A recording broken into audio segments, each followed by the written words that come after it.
Welcome to Conversations with Big Rich. This is an interview-style podcast. These interviewed are all involved in the off-road industry. Being involved, like all of my guests are, is a lifestyle, not just a job. I talk to past, present, and future legends, as well as business owners, employees, media, and land use warriors. Men and women who have found their way into this exciting and addictive lifestyle we call off-road. We discuss their personal history, struggles, successes, and reboots. We dive into what drives them to stay active in off-road. We all hope to shed some light on how to find a path into this world that we live and love and call off-road. Whether you're crawling the Red Rocks of Moab or hauling your toys to the trail, Maxxis has the tires you can trust for performance and durability. 4 wheels or 2. Maxxis tires are the choice of champions because they know that whether for work or play, for fun or competition, Maxxis tires deliver. Choose Maxxis. Tread victoriously. Have you seen 4Low magazine yet? 4Low magazine is a high-quality, well-written, four-wheel drive-focused magazine for the enthusiast market. If you still love the idea of a printed magazine, something to save and read at any time, 4Low is the magazine for you. 4Low cannot be found in stores, but you can have it delivered to your home or place of business.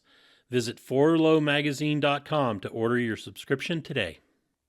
On this episode of Conversations with Big Rich, I'll be talking with Paul and Keri Porter, high school sweethearts, married with now grown children, who have decided to trade in that 9-to-5 lifestyle and go all in with the four-wheel drive lifestyle. Paul and Keri Porter, it's so good to have you guys here on the podcast. Keri, I know you from the Rebel. Paul, I'm not sure if we met during the gala, if you came out to the gala. I think 5 years ago, it was real brief. We shared a car ride, actually. Okay. And, I got to fanboy over you a little bit. Well, that's funny because I'm just like anybody else. I've been deep into this stuff for a lot of years, but I put my pants on one leg at a time like everybody else. So it always cracks me up when people come up and or say something like that, because I don't feel that I should be special to anybody about being that fanboy type stuff. But thank you. So let's jump in and, I know you guys were born in Michigan. You want to talk about those early years? Sure. Yeah, I'll let Keri talk about that. So I was actually born in Arkansas. My parents moved to Michigan when I was about 6 months old. And so then I was raised in the Temperance, Michigan area. My dad worked at a horse betting racetrack in Toledo, Ohio, which is just over the state line from us. And so I used to spend sometimes my weekend nights at the horse track with my dad. Yeah. And then we ended up meeting in high school, actually, kind of high school sweethearts, and we're not tired of each other yet.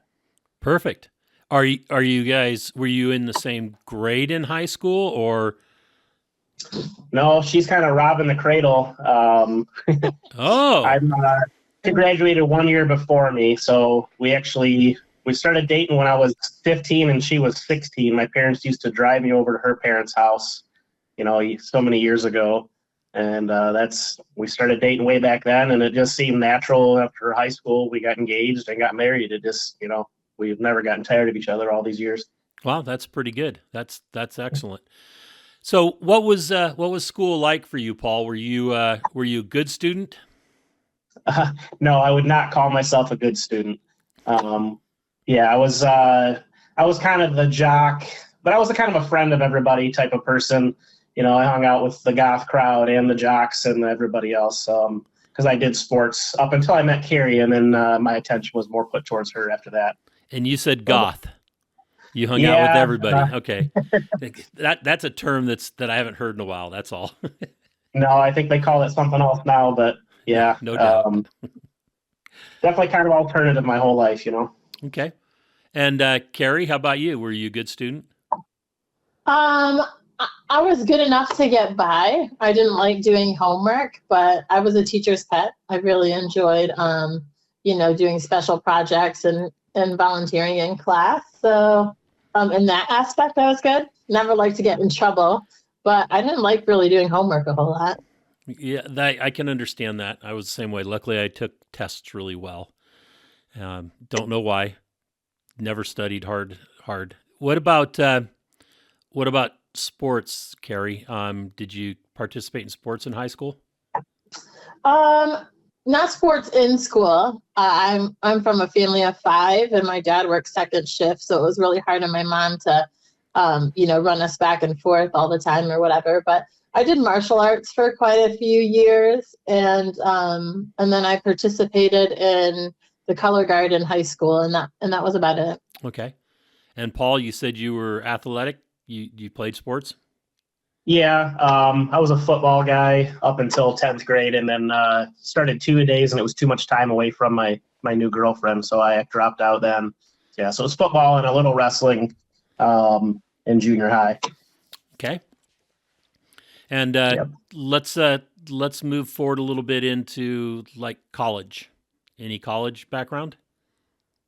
Yeah, for us, no, we kind of just got married at 19 and no college. We just started having a family and did construction in high school and thought that's what I was going to do. But I was meeting guys that were in their 40s making $10 an hour, and I decided I didn't want that for my family. So the church I went to, the pastor was actually owned a print shop, so he invited me to come get a trade there. So I've learned how to be a print operator, and that's what I did for probably 8 years. That's how we started the family. Okay. And Keri, did you work early then? Yeah, I worked when we first got married, but we had our first child within the first year of our marriage. It was actually like 10 days before our 1-year anniversary. And I always knew I wanted to be a stay-at-home mom. So as soon as we had her, I then became a stay-at-home mom. And then I did things like childcare and, baking and things like that on the side to make additional money. But my focus was always wanting to be with the kids when I could. Okay. A little story. My mom was born like a week shy of, or like it was like 9 months and 1 week from when my grandparents got married. And my great grandfather asked my grandfather, what took you so long? And he said, practicing. That's funny. Yeah, I always got a kick out of that. I don't know if that's how true that was, but my grandfather could spin a yarn. Yeah. So then, you're working in a print shop, Paul. You're trying to raise a young family. Yep. You guys are young yourselves. You got married at 19, so kids at right there at 20. What was there a lot of struggle back then? I know that when I first got married, and I was 25, I think, the first time I got married, it was a lot of struggle. It was definitely a lot of struggle in those days, but we knew that we wanted Keri to be home with the kids. So yeah, it made things hard. We didn't have cell phones, we didn't have cable, we had real basics. I had a $400 Chevy Cavalier that I bought off my sister. We bought a duplex actually, so we rented out one half. So it basically paid our mortgage for us because I was making a whole $7 an hour back then.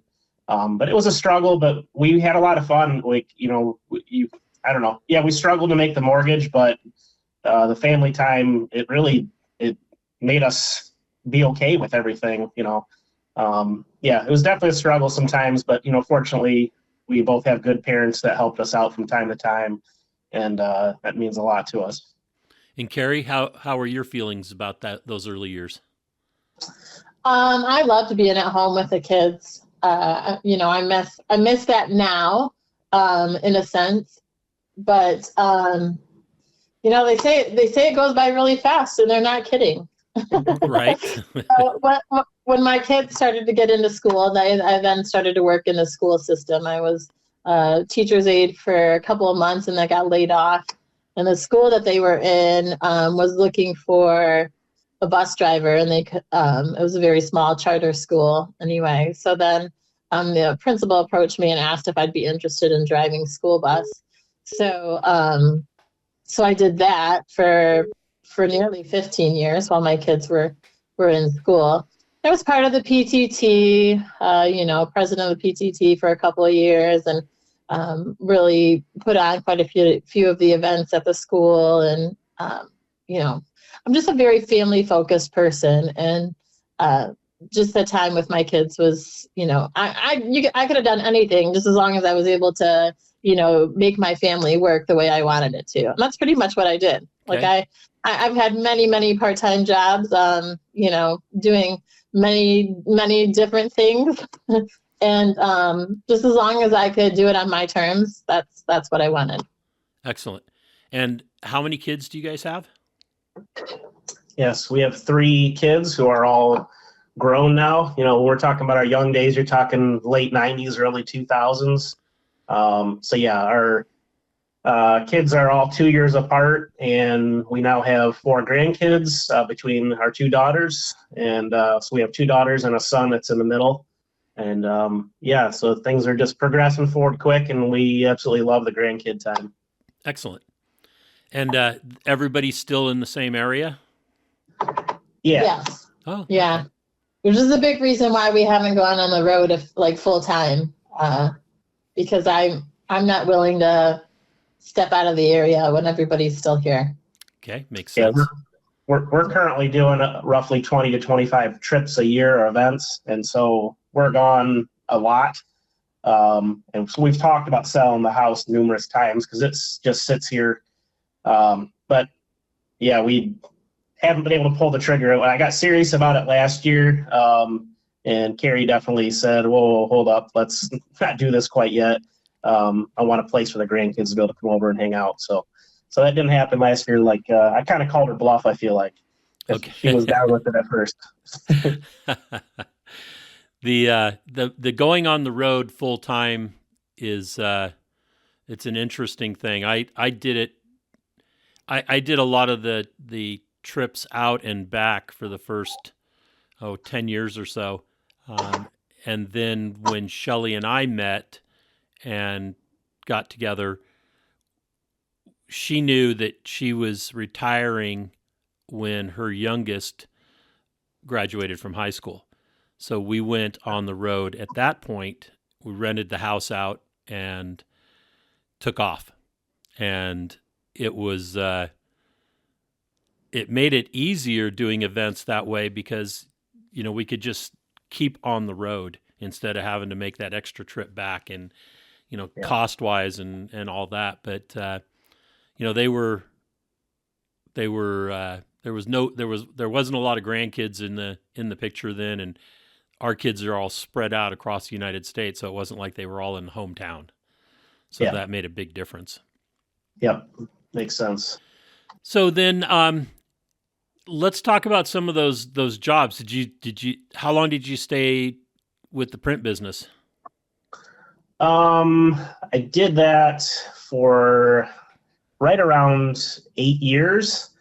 And then the company I was working for tried to grow too much, and they actually ended up closing and got bought out by the bank. They're still around, but just they're very small. And I had the opportunity to actually go, another guy I went to church with owns State Farm agency. So he asked me to come do that. At the time, my dad was a welder his whole life in a factory, and his body was kind of beat up because of that. So I thought, maybe I want to get away from doing physical work. So I decided I would try to sell insurance, and I did that for 8 years. But you kind of realize the downfall with, I was trying to save my body, so I was good for years. And problem is then you sit at a desk and you get fat. So, you're kind of doomed either way. So after that, I actually got a job as a maintenance guy in a factory, and I did that for a number of years. Actually really enjoyed doing that. Finally was making a good income at the factory. And was grateful for that opportunity.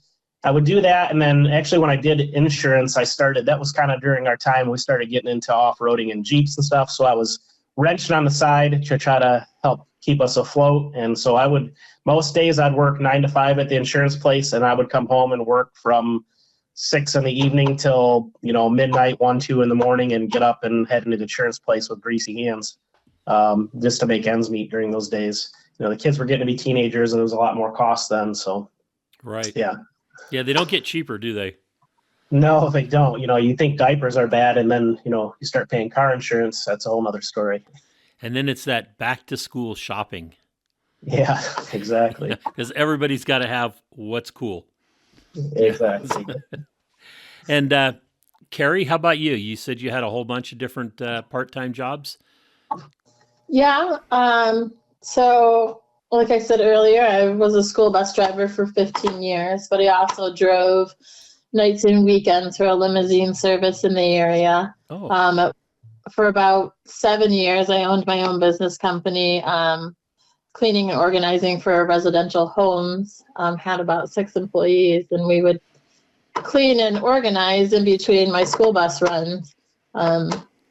So that was one thing. I've waited tables. I worked at a lawn care plowing shop, just working in their shop, prepping their vehicles before they go out on the road, auditing her insurance policies. Like I've done, just a lot of different things. Office work. I've done administrative assistance type work.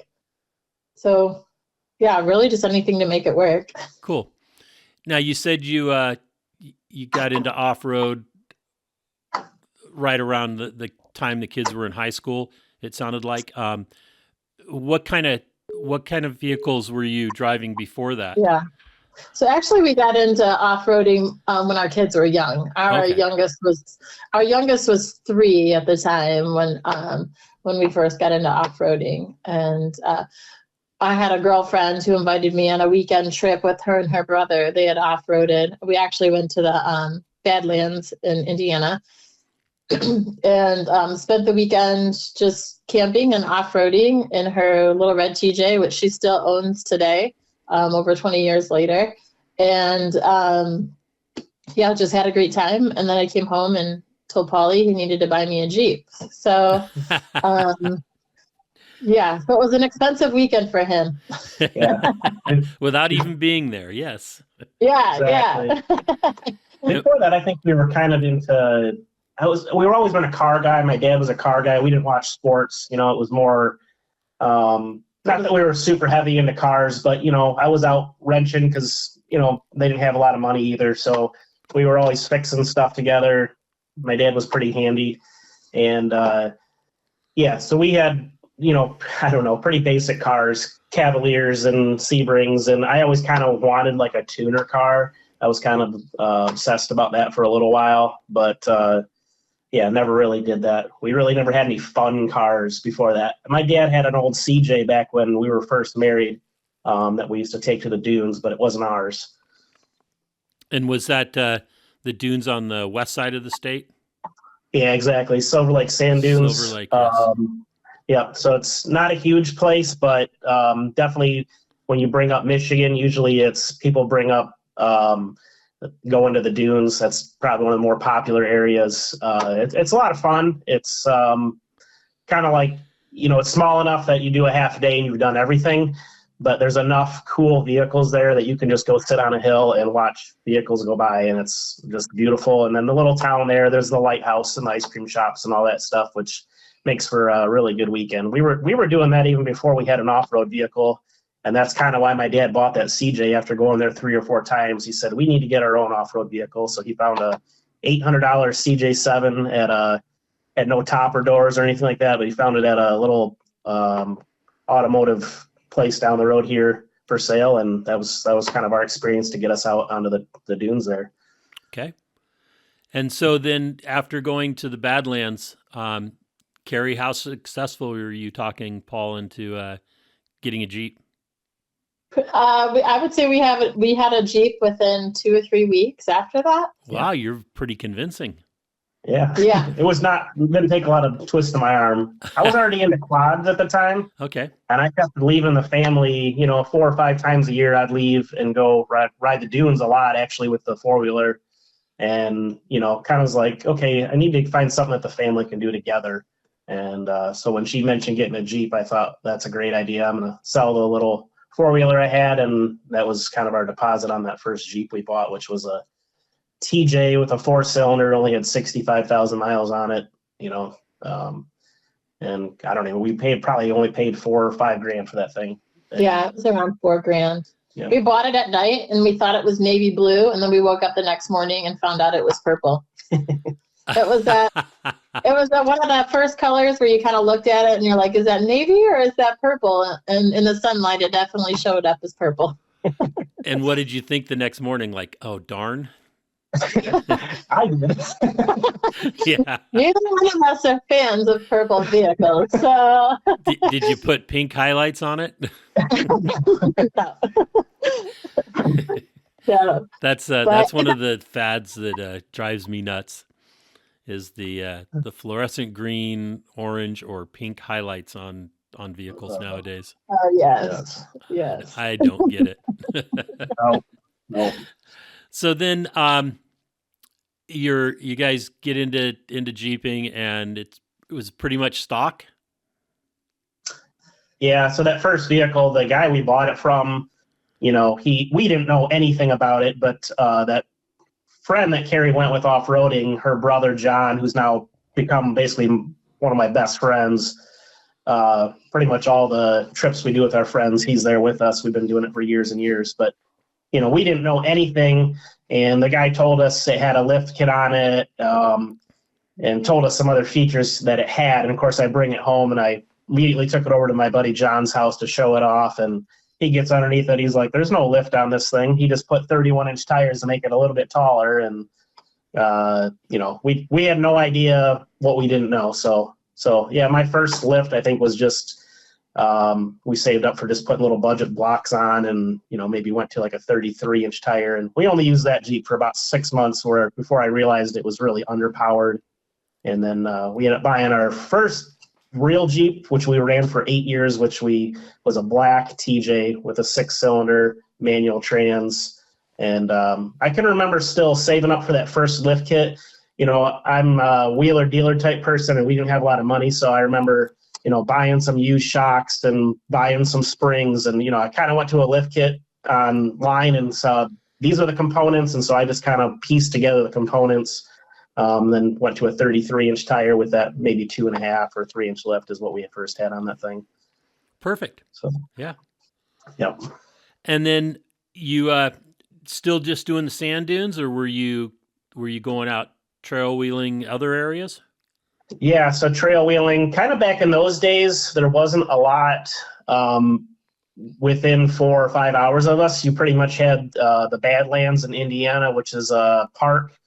And it kind of offers a little bit of everything. They have a little rock quarry area. They have a sandy area. They've got some trails. It's a good park for getting your feet wet.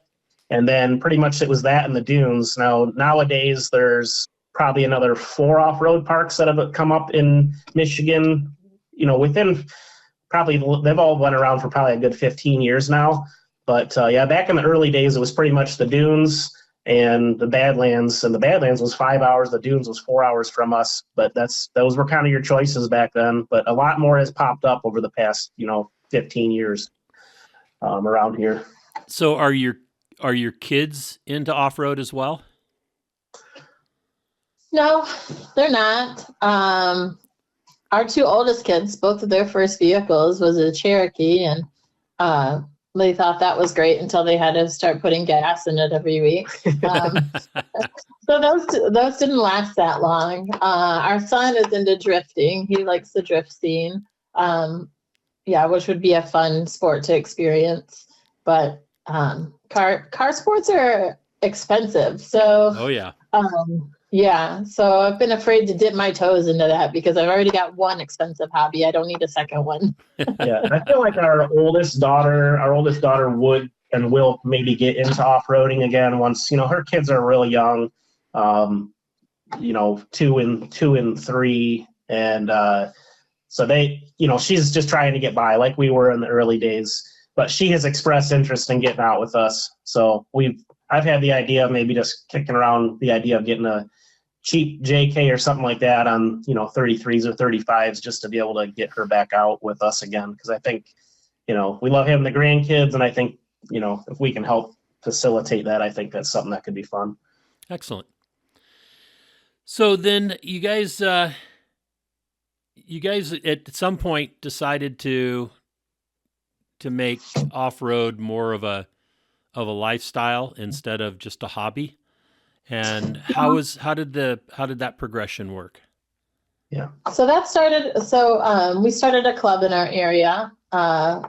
Actually, a couple of different clubs, but we had one called the Glass City Crawlers that really took off, and Polly was president of that for, I think, 7 years. And we did a lot of event planning and trip planning and trail guiding and things like that in that 7 years. There wasn't really a whole lot of people in the club that would step up to do the off-roading weekends. And we did at least one a month when we were running the club or whatever. But when our kids started to get older, I started to look for full-time work, and couldn't really find anything in the off-road industry that was in our area. So we had kind of tossed around the idea of maybe giving this a go, seeing if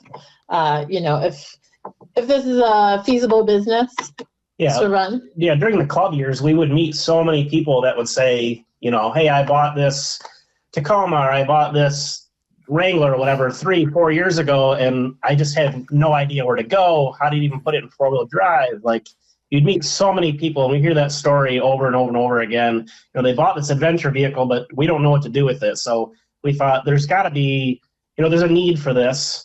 And we love, like, our passion really is getting people out and seeing them off-road, getting excited, pushing their elements. We've had numerous people that get done doing stuff with us and say that was the most fun I've ever had in my life, which is just blows me away when we hear comments like that. So we knew there was a desire for it and a need for it. So that's kind of what we thought. Let's start this, not just in our area. Let's try to get out a little more and make this a business all throughout the U.S. more. Okay. And when you made that step, did you go in full-time hardcore into it, or did you, start, in the shallow end and you work your way into the deep end? Well, so I think I'm 2.5 years now that I've been full-time with Discover 4x4. We probably spent a year where we were trying to do long weekends over and over. And fortunately, I had a job where I was on a 4-10s work schedule, so I only worked Monday through Thursday. So I was taking a vacation day on a Thursday or a Monday to try to make these weekends work with the business. And probably a year and a half in, I basically was halfway through the year and I was out of vacation time. And it was a union shop, so I just went to them and said, look, I'll stay around if you guys can give me more vacation time. But, the union shops, they just kind of, the rules are the rules. And so I said, well, I guess I need to part ways, and we're going to try to make this a go full time. So, our kids were moved out, so we weren't as concerned about making a bunch of money. So that made it easier for sure. And then Keri can talk to you about when she went full time. Yeah, so when we started the business, I was working part-time for a gentleman as an executive assistant. He was out of our area, but he didn't necessarily care whether I was in the office or not. So a lot of my work could be done remotely. So when we started the business, I was doing that until it was probably 2 years. No, yeah. Yeah. 2 years. So I worked part-time for 2 years, and it was great because that money actually covered our bills and the business. We weren't so concerned about, having to pay the bills with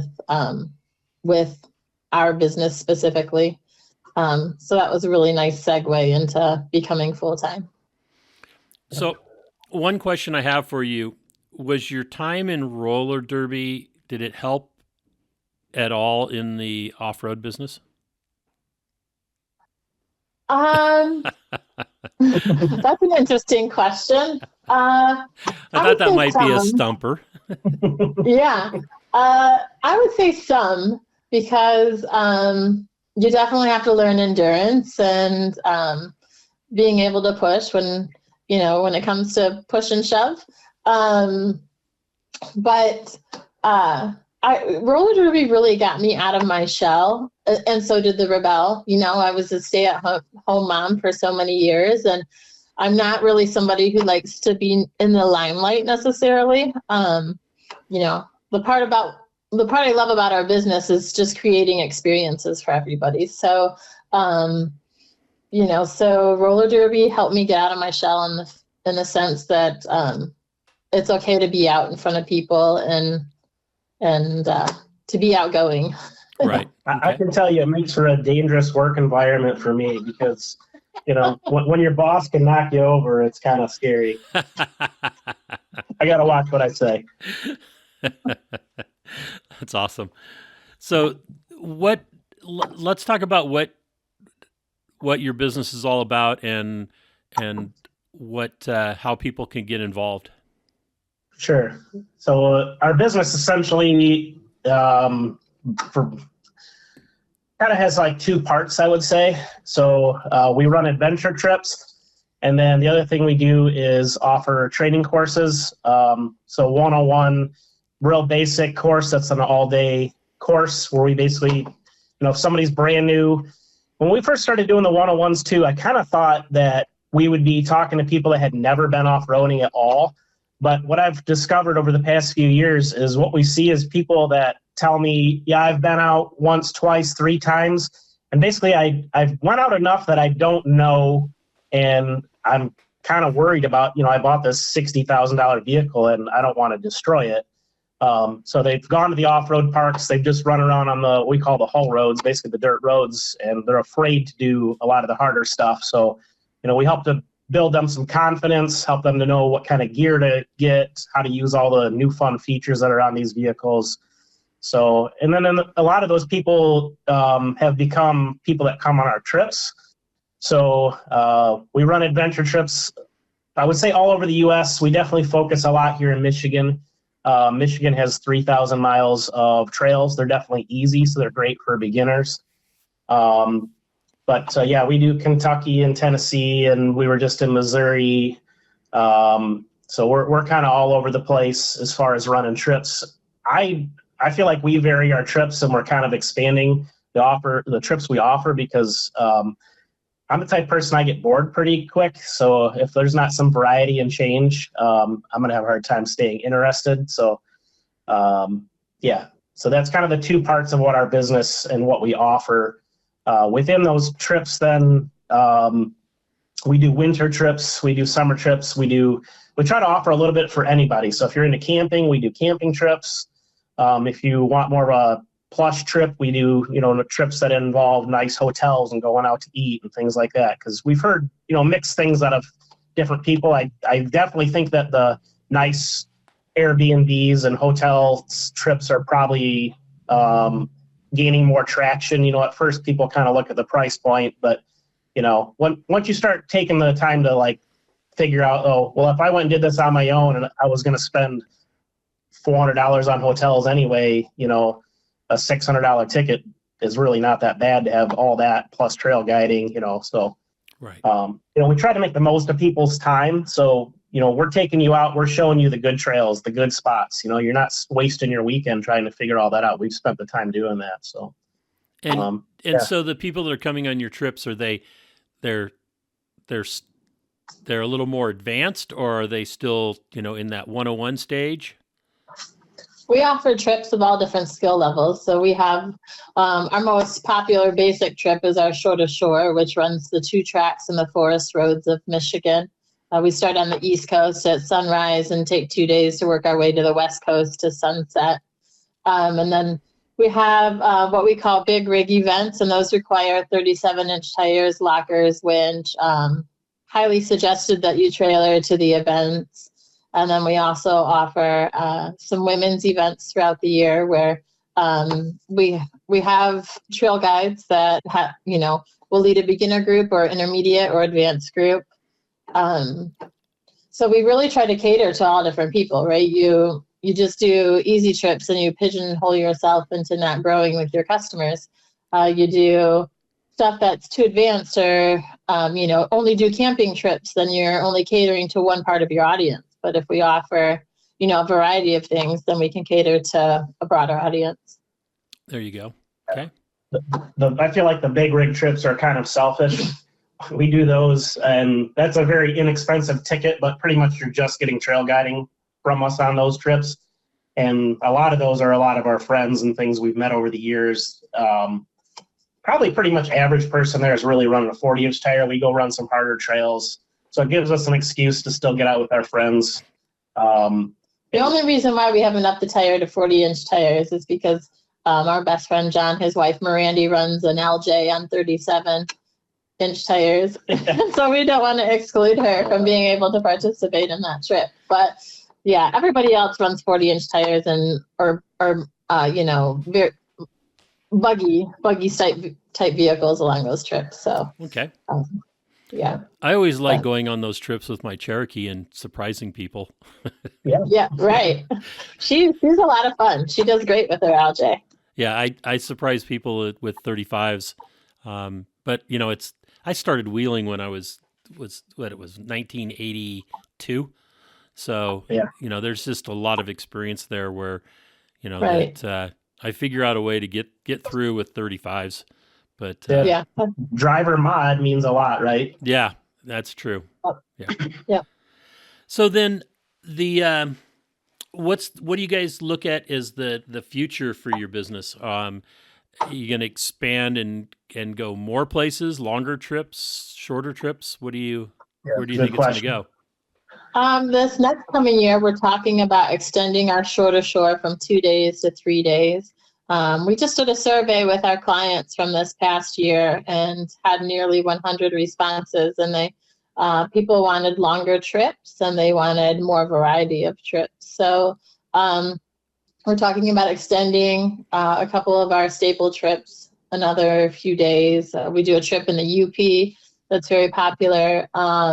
We're talking about making that a week-long trip as opposed to 4 nights. Yeah, a little bit of expansion as far as trip length and just offering maybe a couple of new trips this year. Yeah, we're noticing that, we have the big rig trips and then we have our beginner trips, and there's not a ton that's kind of like the in-between. And a lot of our clients who are becoming friends are, they're like, I want to do more than just the two-track stuff. I want to do a little bit harder. So we're trying to fill that gap of that in between. And so I'd like to start doing maybe kind of a UA style of trip. Okay. Maybe not quite as extreme stuff that somebody on a 35, like you're saying, could do that. Maybe even, with open diffs, but still we're going to push it a little harder every day. And then travel from place to place. The other thing we like doing is mixing in more than just off-roading. So, for example, we were doing a trip in Kentucky and we spent the 1 day kayaking and 1 day hiking, and then we also off-roaded 2 days.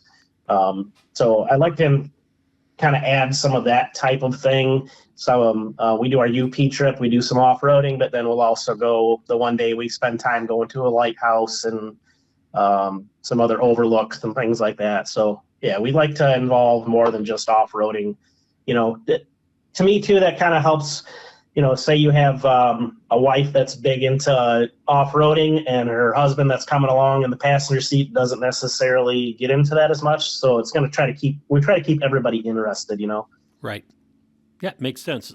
And I think people want experiences. That's the thing that's changed. What I saw and realized was that, living my life the way I have and constantly moving and doing different things, I'd go to SEMA and come across some friends, that have businesses, and they were like, oh, hey, we really enjoyed your trip to Japan, and I'm like, oh, wow, you're paying attention? And realizing that they didn't have the chance to get out and do those experiences for whatever reason. And there's a lot of people like that. So they like to watch, but they also want to get involved. And so that, giving them Giving the opportunity to do that is precious. Yeah. Definitely agree. So Yeah, it's amazing to me the number of people we meet that don't, we're like you. We are always traveling, always on the go. We always have been. We don't sit around and watch TV much, and the number of people that we meet that, say they're come to us and say, yeah, my kids are out of the house. We want to start traveling. We've been waiting all this time. We've never done anything like this. Never been out of the state. It's hard for us to kind of fathom that because we're always on the move. And it's rewarding to see people get out and have a really good time, and to just, again, they walk away saying, wow, that was an amazing time. That's just a really rewarding thing for us. And how many weekends or trips did you guys do this last season? We were gone over 20 weekends this past year. I think with shows, we were at 26 weekends. Yeah. Which was a little much, not going to lie. Because we would come home and literally unpack and break or fix the things that were broken that, had to be fixed. We've had a windshield that we've needed to be replaced for 1.5 years now. We haven't even had a chance to do that. So, so we were gone, I think, 26 weekends this past year. Did that make it hard to keep up with the house? Like mowing the lawns or whatever? It did a little bit, but our son lives at home. He moved back home when we started traveling, and so he takes care of the maintenance on the house when we're gone. Perfect. Yeah. Okay. Yeah. And what kind of shows were you guys doing? We did. So last year we did, there's a show in Dayton that we do in February. They just changed the name of it. I don't know. It's in Dayton, Ohio. It's a good show. It's early in the season, but everybody's getting their tax returns. Everybody in the Midwest has cabin fever. So everybody wants to get out and, start doing some shopping, getting ready for their off-road season. So it's a good show. Yeah. So the shows we do, we sell bullet point mounts, mounting solutions. So that's our friend Ryan is one of the owners of that company. And a few years ago, we started going to these shows as Discover 4x4, but then it was hard to pay for booth rental and all that and not have any return on it. So then we initially asked my buddy Ryan, I said, can I sell your phone mounts off to the side in the booth so we can make some income off of the shows? And he was he liked that idea. So then we started doing that. But the first show we did, that's all anybody was stopping there to talk to us about. So then we quickly realized maybe we should just sell these phone mounts. So that's it's worked out good for us because it helps to supplement our income. We don't really make a lot of money off our trips, and so being able to sell those mounts at the shows gets us around our friends and seeing people and catching up with people, but also allows us to make a little money while we're there and pay the bills, Right. And so your only product is the bulletproof mounts then? Yeah, that's all we sell is the those phone mounts at the shows. So we only do a few of those a year. So Dayton Off-Road Expo, Jeep Beach, Smoky Mountain. I think maybe we did 5 or 6 last year, but we're going to pull back on that a little bit this year. We like Jeep Beach. It's kind of, again, it's the end of the winter for us, so it's nice to get out, and we use it as a vacation also, chance to get out on the beach for a few days.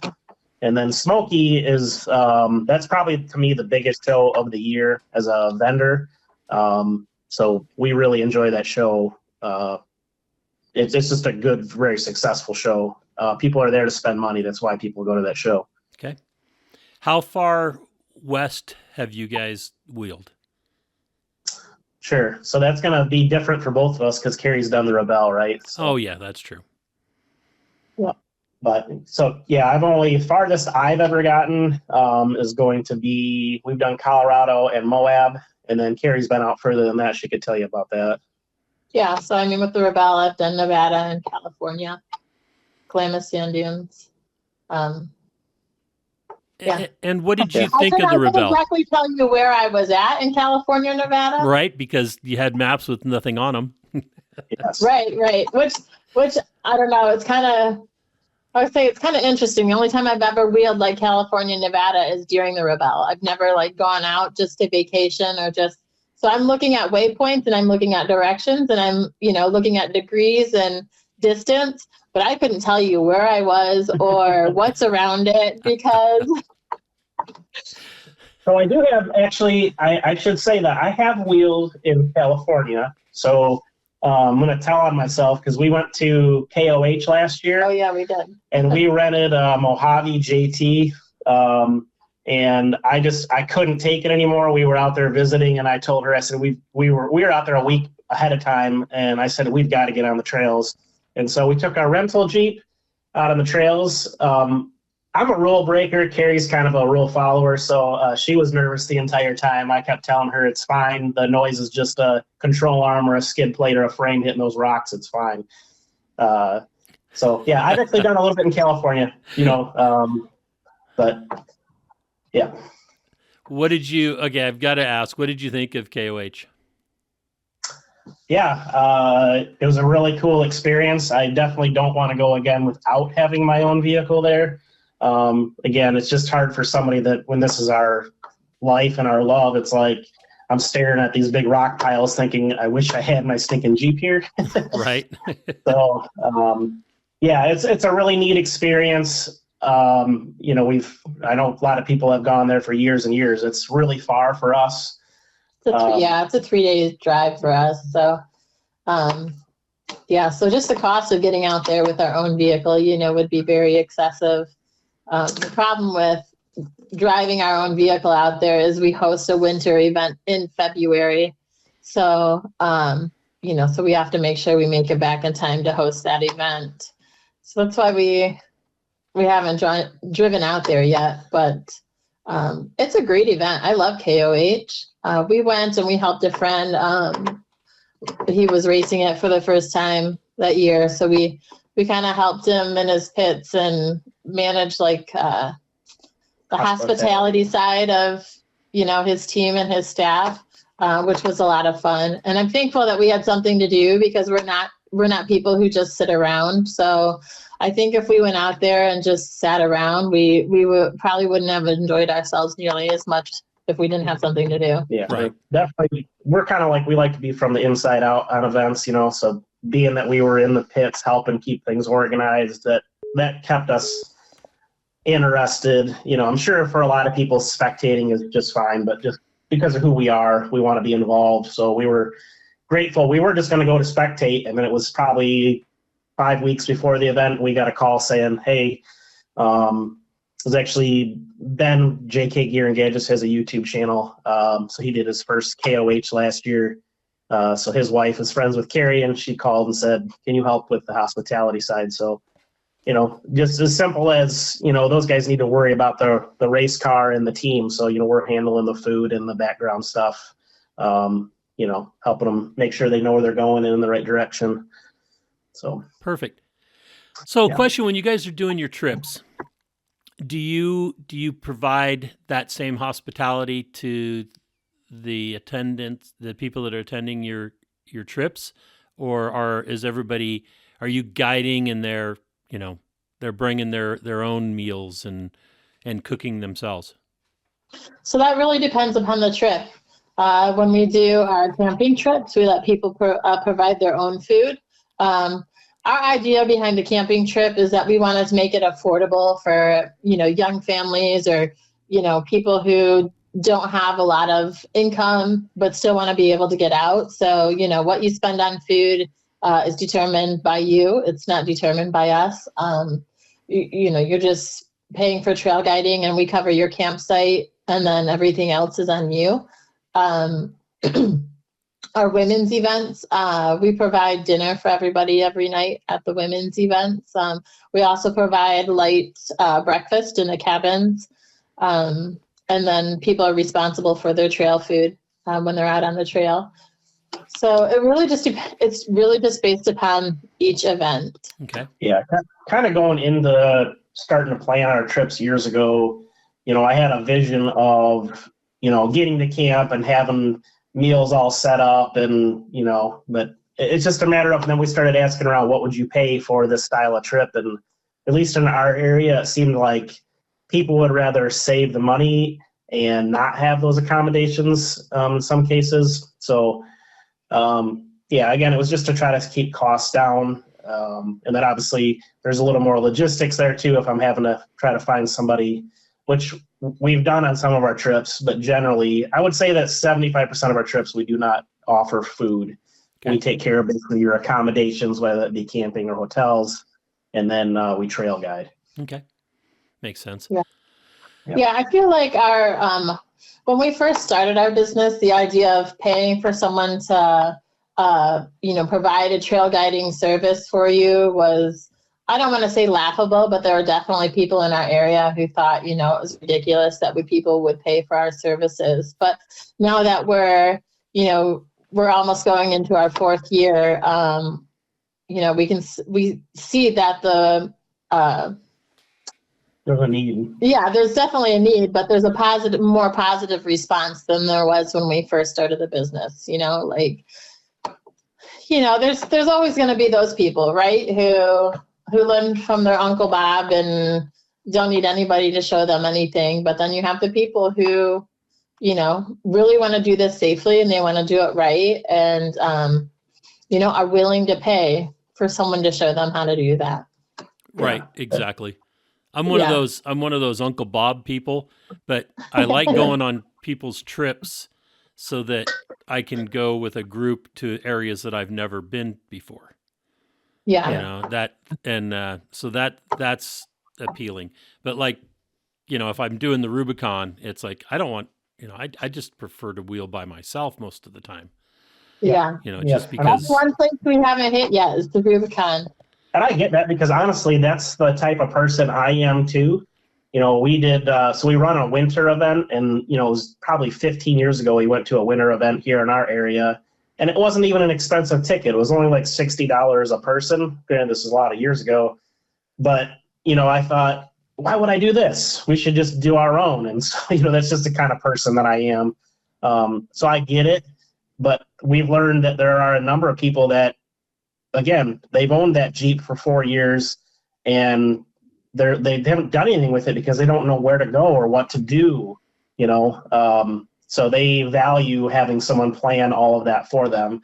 And again, really, our vacation time is limited. If you have a 9-to-5 job, you get 2-3 weeks a year. So if you're going to go run a 4-day weekend, wouldn't you want to go to the good places and see the good trails and the good spots rather than waste your time, trying to figure that out, Right. Yeah. There's a run here on the Rubicon, Jeepers Jamboree. They've been doing it since like 52 or something like that. And I really enjoy that one because they feed you really well. You got hundreds of people in there that are like-minded. They've got rock rollers along to help, those that need help to get in on the trail. A lot of them, if the rock rollers, they just wave you past, like, come on, just keep going. They're not trying to guide you if you don't need it. But it's really, they've got mechanics down there. They've got medical staff. They'll get parts to, for you if you're broken. They'll fix your Jeep at a cost if necessary.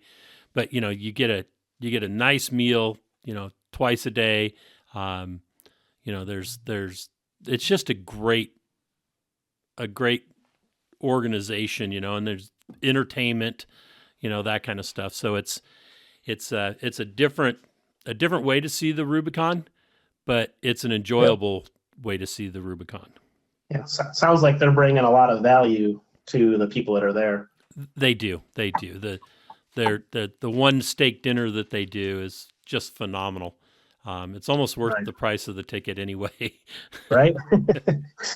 Yeah. If you've gone out to eat in the past couple of years, or the past year especially, you understand that the costs are getting pretty crazy. Absolutely. I think the last event we did, our costs for food doubled from the one that was 1 year ago. So, yeah. Hopefully some of that changes. Yeah, we're crossing our fingers, right? Right. So, Keri, let's talk about your time on the Rebelle. And you've done it once, correct? No, I've done it 3 times. Oh, 3 times. Okay. Yeah. Yeah. My first year was with Laura One-Loss, All right. who every year since then I've I'm hoping for her to take first place. So, um, yeah, she's become a great driver in the Rebelle. Second year I did it with a lady from Japan. And then the third year I was Allie Curry's navigator. Okay. The lady from Japan. Was Yeah. that the one that was how can I put this? I'll put it as a masseuse. Yes, we were Team Sexy Jeeps. Yes, that's right. Team Sexy Yeah. Jeeps. Yes, Yeah. that must have been quite the experience. That was quite the experience. Even leading up to the Rebelle, it was an experience. We were, I got asked like a month prior, and then and I agreed to do it because she hadn't had a navigator. And then we were doing it, we weren't doing it. We were doing it, we weren't doing it. I had booked my flight to meet her on a Tuesday morning, and I had taken the Monday off of work, and I was going to pack. But that Sunday night before that Monday, she had messaged me, and she said, "It's not going to happen. I can't get the money together." So I went to work on Monday, and then driving bus, I can't use my phone. So I get done with work that morning, and I get a text from her. She says, "I'm on a plane to Arizona. I'll see you there." So, yeah. So I went home and spent that Monday packing, and then I flew out Tuesday morning, and we met in Arizona. She had a Jeep in the States that she was keeping at a shop. It was a 2-door JK. She had bought it to go to Easter Jeep Safari. And she went to Easter Jeep Safari and then hadn't touched the Jeep since. It still had all of her clothes and snacks and whatever from Easter Jeep Safari when she pulled up. To pick me up. So we left Arizona and headed to Reno and stopped at Walmart in the car wash. We washed her Jeep, cleaned out her stuff, bought all the gear that we could at Walmart for tech, and then headed over to tech inspection. Wow. Yeah. And me as a mechanical background, I'm of course 2 weeks ahead of time asking, has this vehicle even been looked over by anybody? Like, it's been sitting, is the battery even charged, And Keri immediately gets on the phone with her saying like, hey, you need to have that shop look a vehicle over. Unfortunately, they at least gave it They check the fluids and they charge the battery. Exactly, the real basics. But yeah, you're putting this thing in a competition then. So yeah, it was an interesting year for sure. My goal, because of the language barrier, was to not come in last, and we did not come in last, so that was great. I met my goal for the year, but just communicating was really hard. I felt like, she spoke some English, very limited English, but doing enduros, the time, speed, distance, it was go slow, go fast, stop, turn right, turn. It was very basic. So, I remember that year on Wednesday, we were having problems with the enduro, and it was one they decided that morning that was going to be thrown out. So we probably started that enduro, I don't know, a dozen times to work on our communication. And then, and at that time we realized that her odometer reading wasn't even right. So we couldn't be precise with anything, which made a lot of sense over the first 2 days of why we were struggling, her Odo wasn't even right. So but you were able to finish. Oh yeah, we finished. Yep. We made it in every night on our own. We were usually the last team in every night, which made it very lonely for dinner. Everybody was always done eating by the time we rolled in.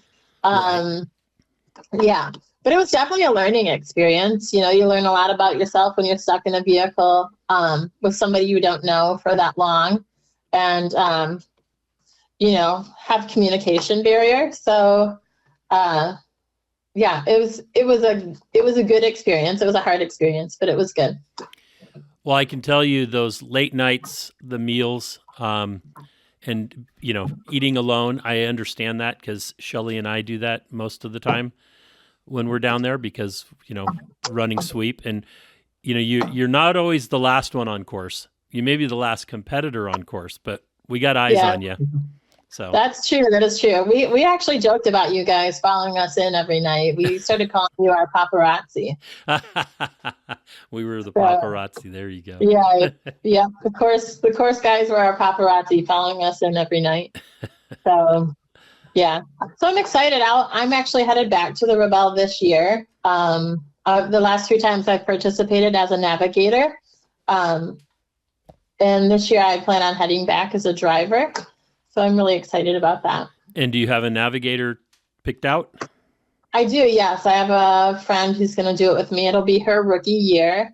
But I'm looking forward to doing it with somebody I know and being able to have the full year to prepare for it, which we didn't really have in the past. So it's going to be a good year, I think.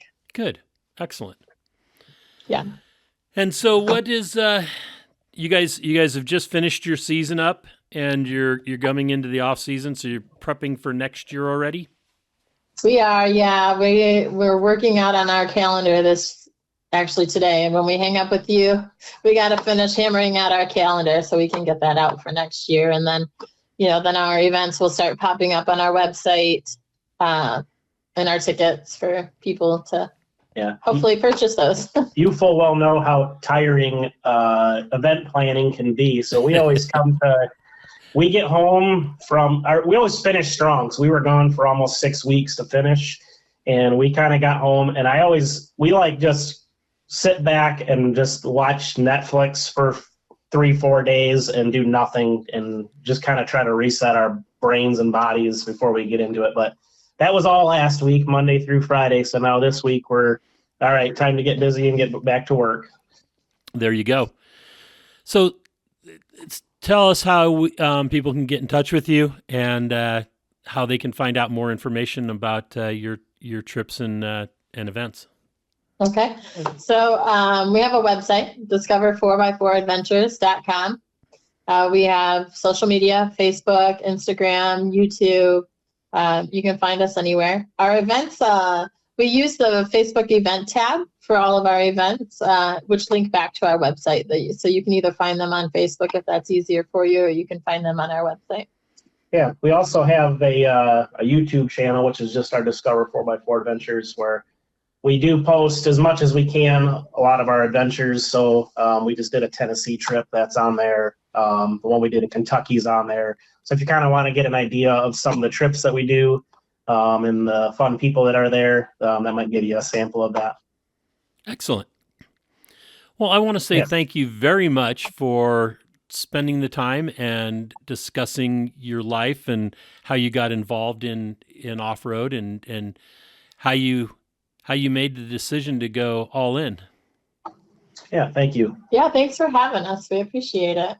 Yeah, and good luck in the future. And Keri, we will see you on the Rebelle, that's for sure. Yeah. That's awesome. And Paul, you going to make it to the gala? I do think I'm going to definitely make that happen. That's on our schedule for sure. Excellent. This is going to be year 10. Wow. The anniversary year. Yep. Yeah, I'm excited. I think there's going to be, I don't think Emily's going to, I think she's going to pull out all the stops is what I'm trying to say. Yes. Yes. Expect that. Yeah, I think it's going to be a good one. All right. Well, you guys take care and thank you so much. And we'll talk some more. Thank you. Sounds good. Okay. Bye-bye. Bye. Bye. Well, that's another episode of Conversations with Big Rich.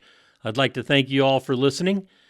If you could do us a favor and leave us a review on any podcast service that you happen to be listening on, or send us an email or a text message or a Facebook message, and let me know any ideas that you have, or if there's anybody that you have that you think would be a great guest, please forward the contact information to me so that we can try to get them on.